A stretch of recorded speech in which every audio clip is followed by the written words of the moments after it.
En Colombia también se está haciendo investigación sobre lo que es la relación entre el territorio y la educación.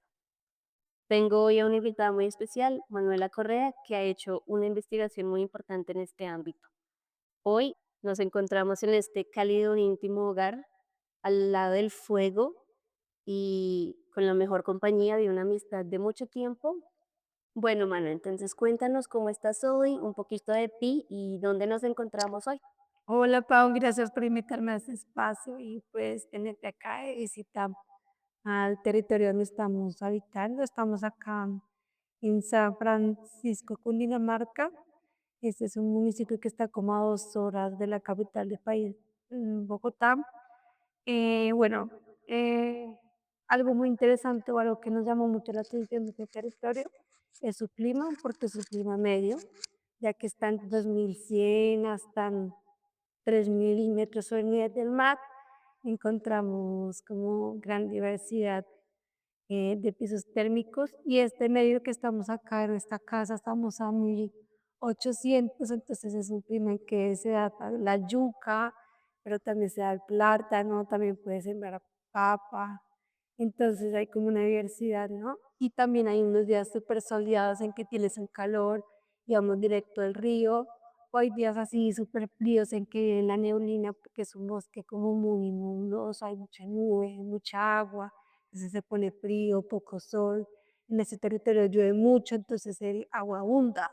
Hay un montón de quebradas que se unen a los ríos y toda esta agua viene y es un agua muy limpia, es muy rica, viene a veces muchas truchas y la gente puede pescar, es un sitio como con muchas aves. Aquí en esta finca podemos oír un montón de aves que hemos estado descubriendo como sus nombres, pero una de las más comunes es la tucaneta, el carpintero, el pájaro, el cucú, le dicen el pájaro, por ordinarios nombres dentro del territorio colombiano. Y bueno, sí, como un poco a grandes rasgos te cuento el territorio. Hermoso, parece como un lugar mágico y místico. Me encanta. Cuéntanos un poco de ti. Bueno, y te cuento que ahora me defino como mamá de 2 niñas. Vivimos acá en una finca junto a mi pareja y a mis hijos y estamos como trabajando en labores de la tierra, tenemos animales, estamos como formando una finca que tenga varios servicios, tanto como que nos provee de alimentos, que las personas puedan venir acá a aprender, como un centro de educación tanto para universidades como para colegio, y como que nos soñamos varias cosas y también que podamos tener varios diferentes animales en los que los niños también puedan aprender de ellos, pero también podamos obtener productos como huevos, leche, carne, etc. Eso por un lado, como actualmente. Y también estoy terminando mi maestría en educación. Yo también estudié educación en licenciatura infantil, en esa época se llamaba así, ahora es como educación inicial y me ha interesado mucho, sí, la educación, pero desde como la conexión con el territorio. Como que siempre he visto que las escuelas, como que en la parte urbana o las escuelas privadas, siempre como que se concentran en la escuela. Yo he encontrado que la escuela va más allá del centro educativo, va como a la comunidad, al territorio, y yo he visto que eso se ve muy latente en las zonas rurales. Entonces me ha interesado mucho como que después de este estudio que te cuento de pregrado, me interesé por trabajar en zonas rurales, como atendiendo como a poblaciones que necesitan mejorar su calidad educativa, su contexto, y pues ahí estuve como en mi línea y ahora pues estoy trabajando en la maestría y también me ha gustado mucho un tema que es como la investigación en el territorio y junto a una docente de la universidad y otra compañera de antropología, estuvimos trabajando en común y nuestras experiencias investigativas en las tradiciones colombianas y escribir y como dar cuenta de nuestras investigaciones. Por eso logramos escribir un capítulo para un libro, Tecnografías colaborativas con niñas adolescentes en Latinoamérica. Y nos centramos en este artículo en etnografías colaborativas en contextos rurales en Colombia. Entonces, bueno, es como un poco el enfoque con el que estoy llevando mi carrera en educación.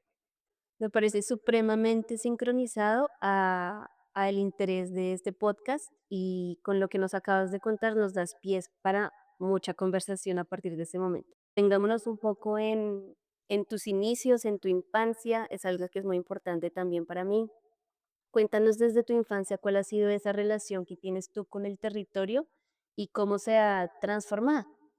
Ay, qué bonita pregunta, porque sí, como que siempre que me voy hacia mi infancia, como cuando era pequeña, siempre recuerdo como esa conexión con lo rural, por eso lo que te contaba actualmente que me hace ser esa persona que le interesa lo rural, porque a pesar de que me crié en la ciudad, en la capital del país, tuve como una vida muy estándar en esa ciudad, de ir a un colegio privado, de contar con los privilegios, vivir en apartamentos, en casas.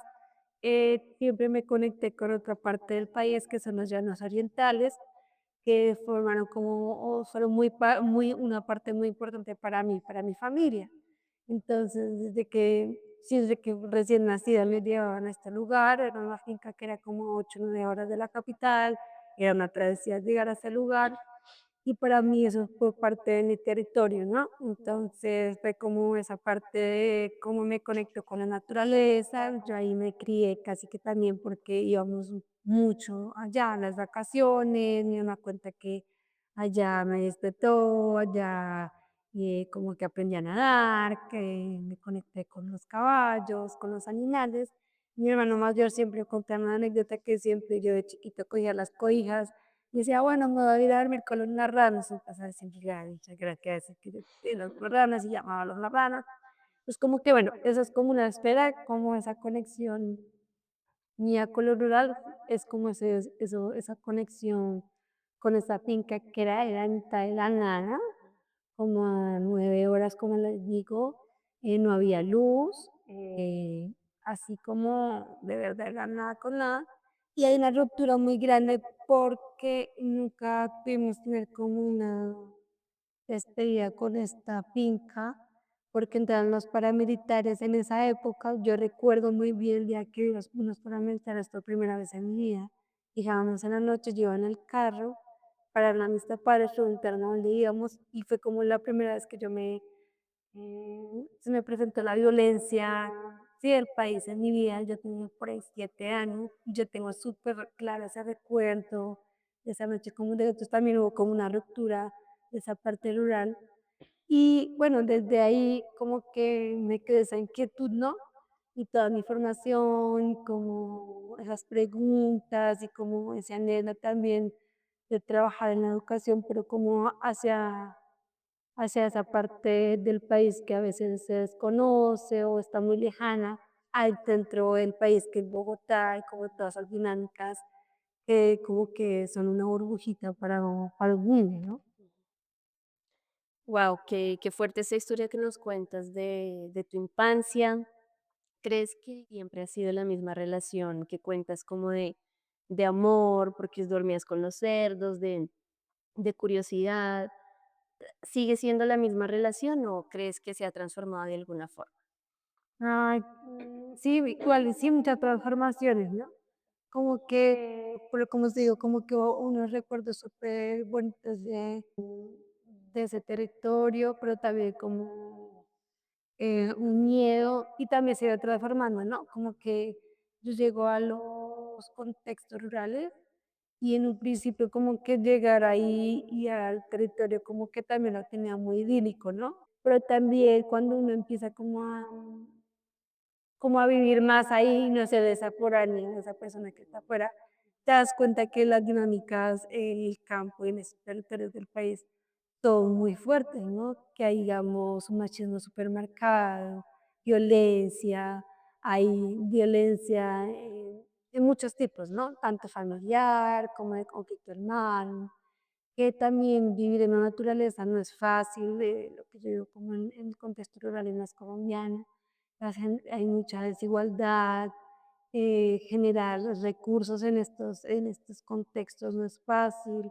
Entonces, tú cómo llegar a estos escenarios y ya cómo plantearte tu vida en esos contextos sí se ha transformado mucho. Y más en esto, pues, lo que te hablo como en este territorio rural. Entonces, también como pensarse volver a lo urbano y a la ciudad, que está en un territorio que también te puede brindar muchas oportunidades, también para mí representa un caos, como que ya no le encuentro sentido, en el mismo sentido que le encuentro a la vida rural.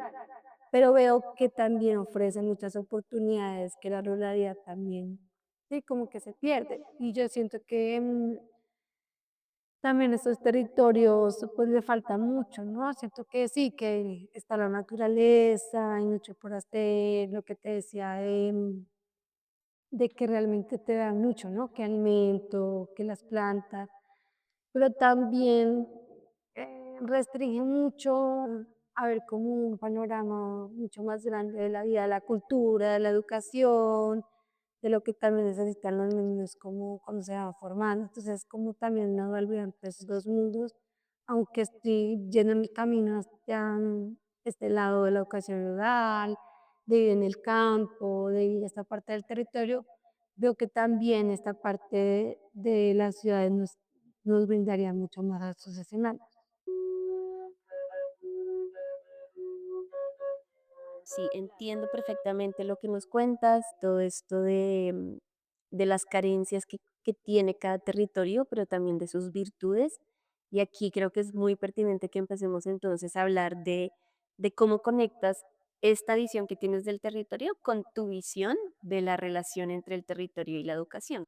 Entonces, bueno, el primero que veo acá es que creo que lo contaba al inicio, como que no encuentro la educación y el territorio por separado, sino que los encuentro como súper como en simbiosis, ¿no?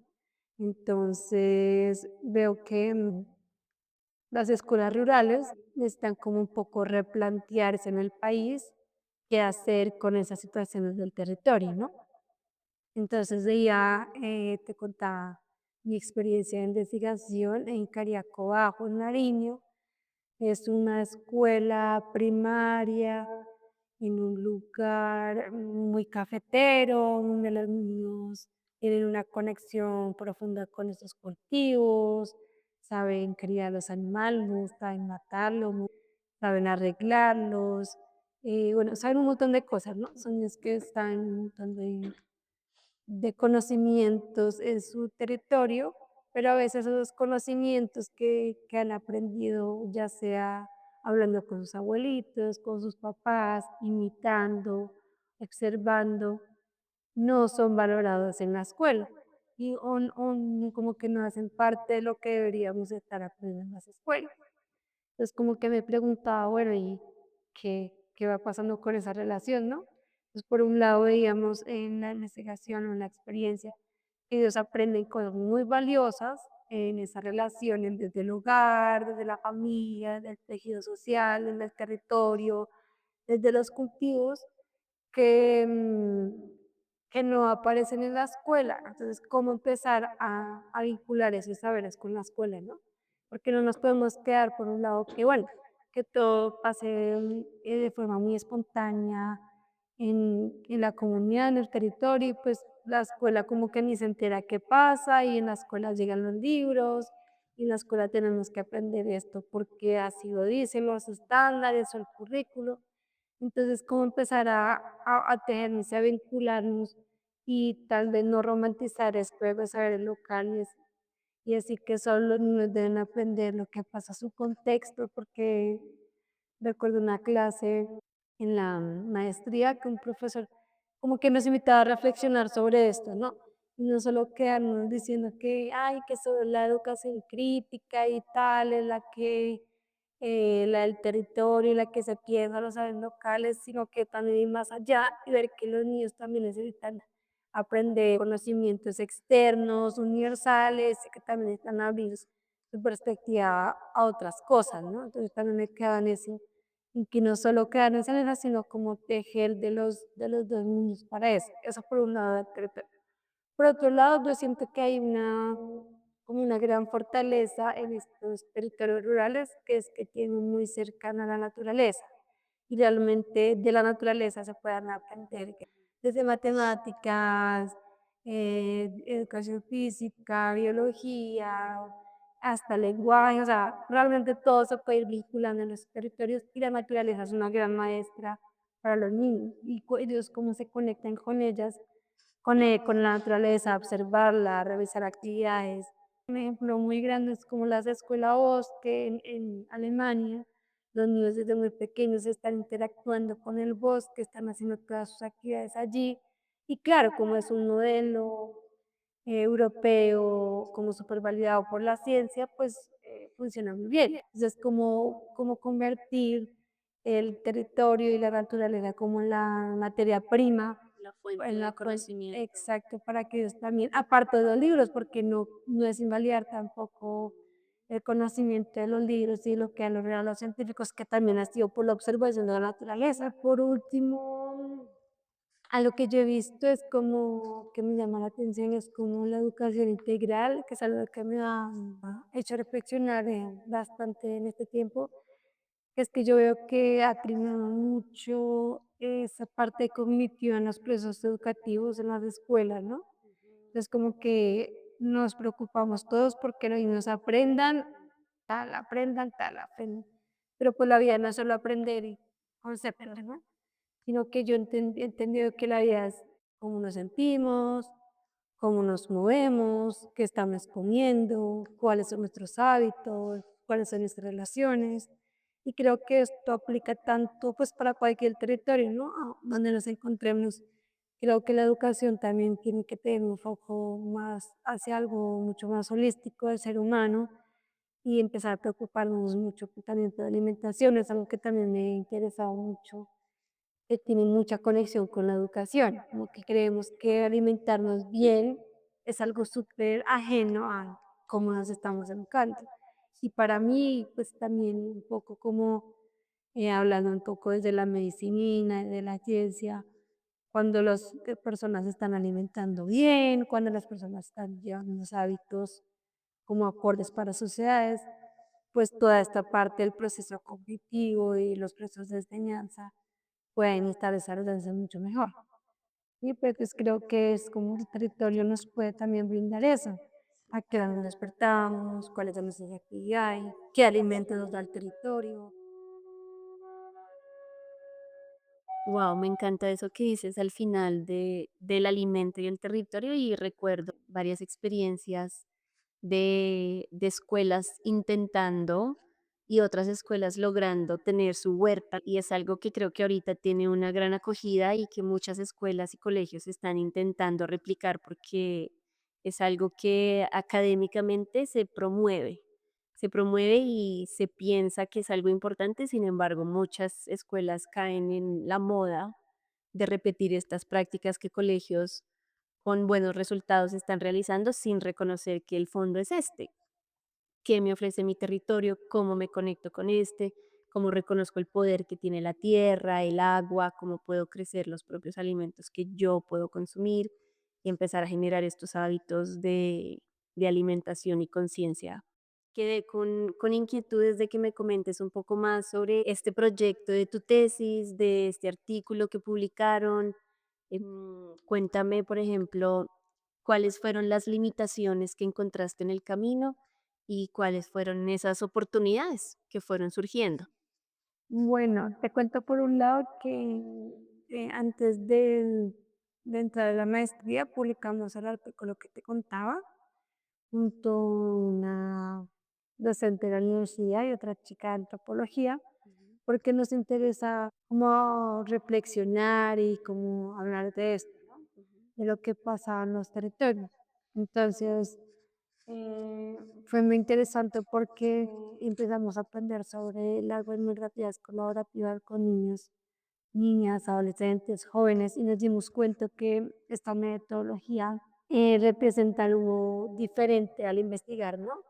No es una investigación como se hacen pues en varias oportunidades o en varios enfoques, pues como que quisimos recalcar que podíamos realizar una investigación junto a las personas de la comunidad, junto a los niños. Es ves que hay como un poder de agencia de los niños, porque como te contaba acá, los niños pues son grandes pensadores, grandes sujetos a su territorio, ¿no?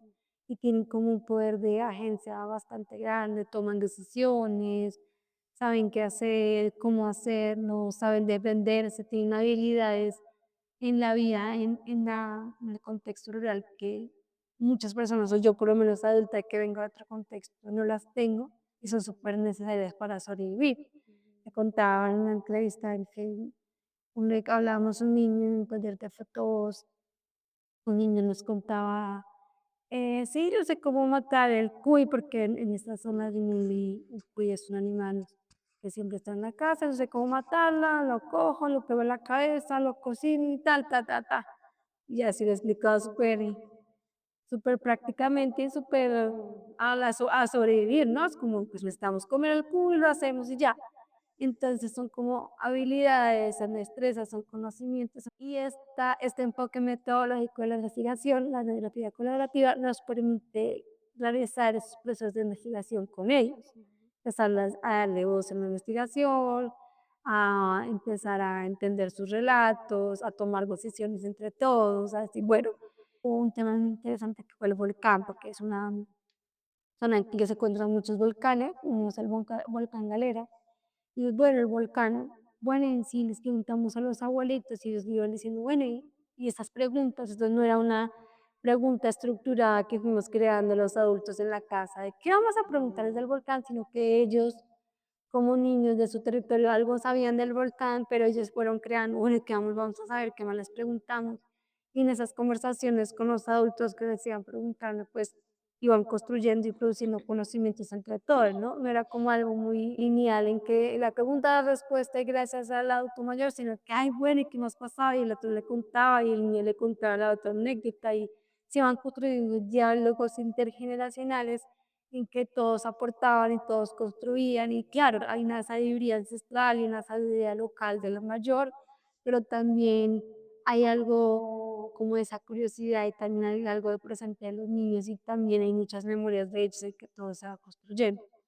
Entonces, por un lado, esa etnografía colaborativa, ese enfoque permite eso, ¿no? Y es algo que es un campo emergente en las infancias, más de todo, pues de Latinoamérica del país, pero ya hay una red que se llama RIEN, que es una red internacional de etnografías con niños y niñas, una red de varias investigadoras, docentes, investigadores, docentes también. Sí, esa es la tarea como de empezar a investigar de esta manera con estas comunidades, ¿no? Entonces ahí ya hay varios libros publicados, como varios artículos respecto a eso. Entonces, por ese lado, la metodología es muy importante en este artículo que te cuento. Y también cómo darnos ese espacio en esos entornos para dialogar con las infancias rurales desde recorridos, en este artículo también desde la literatura y hablar sobre lo que pasaba en sus contextos, desde entender, digamos, este artículo también habla en Magdalena Medio, y es entender cómo los niños empezaban a entender su territorio y saber en qué puntos hay niños antipersonas, o un mural del ELN, que es una guerrilla de Colombia que representaba para ellos, y como que ellos ya tenían un conocimiento de su territorio muy específico, que también está marcado por la violencia, pero también son niños que saben cómo defenderse, cómo es en su territorio, cómo habitar ese territorio. Entonces fue como unir estas dos experiencias investigativas que te cuentan un poco y la Natalia Mene, y sí ver cómo se fueron tejiendo estos dos relatos y ver cómo qué es lo que va pasando y ver que hay un poder grande para la educación también y para las comunidades en entenderse con las infancias de otra manera y ver todo esto. Eso por un lado te cuento de ese artículo que ya lo publicamos y pues es muy interesante como para ir viendo esto que te cuento. Y ya mi proceso de investigación, que también es en Nariños, ya estamos terminando mi proyecto de grado y también pues estoy en la actividad colaborativa que te cuento, mucho más centrados en esa relación de los niños, las niñas y adolescentes con la naturaleza. Entonces, ver que tal vez no viven esa conexión con la naturaleza romántica, idílica, y que todo tan hermoso, que viven dinámicas también fuertes, que también como te contaba, en la realidad también se viven como Muy crudo. situaciones también complejas, crudas, niños que también son una población marginal, de pobreza, muchas madres de familia. Contaba yo en esta parte que me parece a rescatar que en estos contextos en Colombia los niños están muy conectados con los cultivos ilícitos. Mm. Entonces eso también los está, pues los afecta como sujetos, también los interpela, también les hace preguntas, también lo ven como una oportunidad en su vida para un sustento económico, también lo ven como, sí, como una oportunidad más. Y eso se relaciona en mi infancia, que yo no tenía ni idea que eso existía, ¿no? Yo a los 8 años, pues de cultivos ilícitos, yo no tenía ni idea. Te digo, la primera conexión que tuve fue con los paramilitares y ahí fue, no conocía más. Pero yo tengo un relato de una chica en trabajo de campo. Tenía 8 años y ella cuenta cómo es el proceso de la coca perfectamente. Digo, wow. Y al final de la relación me contó, bueno, y me tocó unirme, mi papá se quedó allá, y eso allá cayeron unas granadas, y a mi papá le tocó esconderte a mi abuelita, pero ya están bien.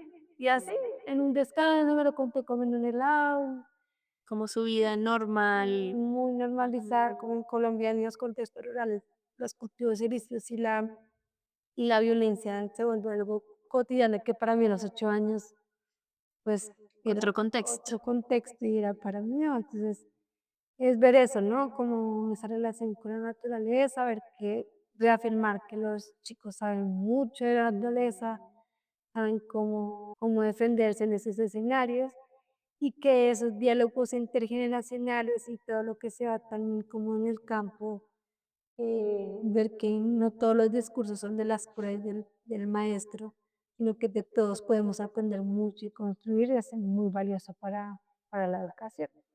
Totalmente. Eso mismo te iba a decir, que qué experiencias tan valiosas que nos compartes, sobre todo de poder reconocer estas realidades que existen y que somos tan ajenos a ellas. Qué bueno ponerlo aquí afuera, que se escuche, que la gente conozca que esta es una infancia que existe y que hay posibilidades de transformarla mediante proyectos como los que estamos poniendo en pie. Me encanta como darme cuenta que la mayoría del ámbito en el que relacionamos el territorio con la educación es muy antropológico, muy etnográfico. Mm, Desde la antropología, desde la etnografía, vamos y vemos a la infancia en el territorio. Creo que la mayoría de proyectos que conozco y de los que hemos participado son un poco externos al aula de clases y es como una visita a la escuela que se hace, un acompañamiento y es como esta invitación a que se puede hacer desde el interior del sistema educativo, comenzar a generar estas conexiones, tener en cuenta el territorio como algo desde adentro de la educación, sin esperar a que un agente externo nos proponga esta idea o tengamos un invitado externo que nos motive o que venga por un determinado tiempo, no, que sea algo que permanezca, que perdure y que sea parte del día a día en las escuelas, esta conexión con el territorio. Reconocerlo para poder habitarlo y para sanarlo. Me encantó nuestra entrevista, quiero que cerremos pues agradeciéndote por este tiempo, por este espacio, por invitarme a este territorio, a tu casa. Compártenos a todos los que estamos escuchando cuál es ese libro, quién es esa persona que te ha inspirado y que también te ha traído un poquito más cerca al territorio. Sí, hay un libro que me gusta, hace un tiempo lo leí, se llama El río. Me gustó mucho el libro, de hecho lo quiero volver a leer. ya pasa años por ahí, está aquí Choluteca. Eh, es escrito por un antropólogo y etnobotánico, es canadiense, y habla de Turkey, que es un etnobotánico estadounidense, una vaca. Y estos dos personajes, y bueno, varios más, son muy interesantes como para hablar del territorio de la Amazonía, y bueno, de Colombia, para la Sierra Nevada, van a ver lugares, sobre todo la Amazonía, y muy bonito como, sí, como ver a estos científicos descubriendo cosas muy, muy interesantes de nuestro país, ¿no? Y es un relato súper lindo, una narrativa que nos regala muchos datos, pero también como muy anecdótico, ¿no? De lo que iban viendo, lo que iban descubriendo. Y para mí es una descripción súper, súper interesante del territorio. Después te lo recomiendo. Y súper. Pues sí, lo agregaré a mi lista de libros por leer. Gracias, Manu, por acompañarme. En este podcast fue muy importante esa voz que le diste a los niños narrando sus experiencias. Ahora quiero, pues, o invito a los que nos están escuchando a que compartan esas narraciones que alguna vez algún niño les compartió o que han escuchado, cuáles son esos conocimientos que han encontrado en sus estudiantes, en los niños que conocen. Y nos vemos aquí y allá.